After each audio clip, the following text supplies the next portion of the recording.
Hello and welcome. Back with another soundtrack review today, Supergirl by Claudia Sarne. Now she's married to Atticus Ross, which I only found out recently, and she's doing the music, as I say, for this new superhero movie. And how does it go? Well, I've heard worse, to be fair.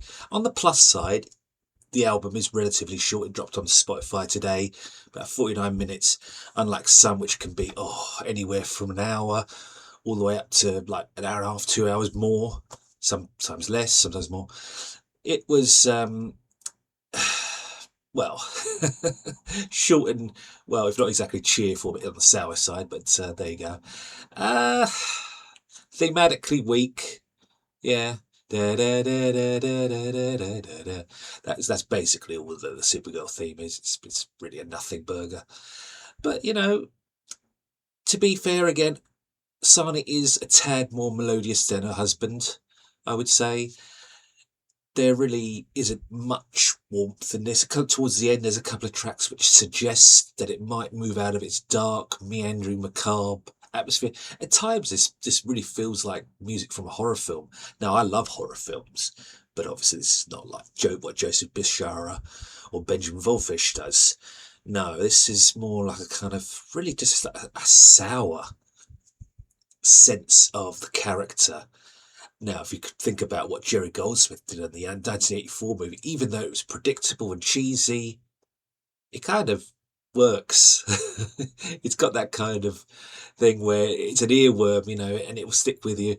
There's nothing like that in this. Now, when the single dropped, the 3-minute suite, there were loads of comments, and all positive, whether or not they were bots or real people. People say epic, how it conveys the despair of the character, and I was kind of like, we'll see.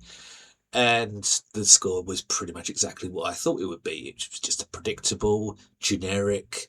Now, when I say generic, I mean Blake Neely did a fairly standard score for the Supergirl TV series, but at least he conveyed some of the heroism and the good versus evil dynamic. He did that well. Sarne doesn't. There's really nothing to latch onto, and no sense of anything thematic with the villain or anything else in this. It was just rather anonymous, and in the end, well, it really just doesn't leave you with much at all. Like I say, not the worst I've heard this year. There've been some absolute clunkers so far, but it's really for this character and what could be missed opportunity in the extreme. I give Supergirl by Claudia Sarne 1 out of 5 stars.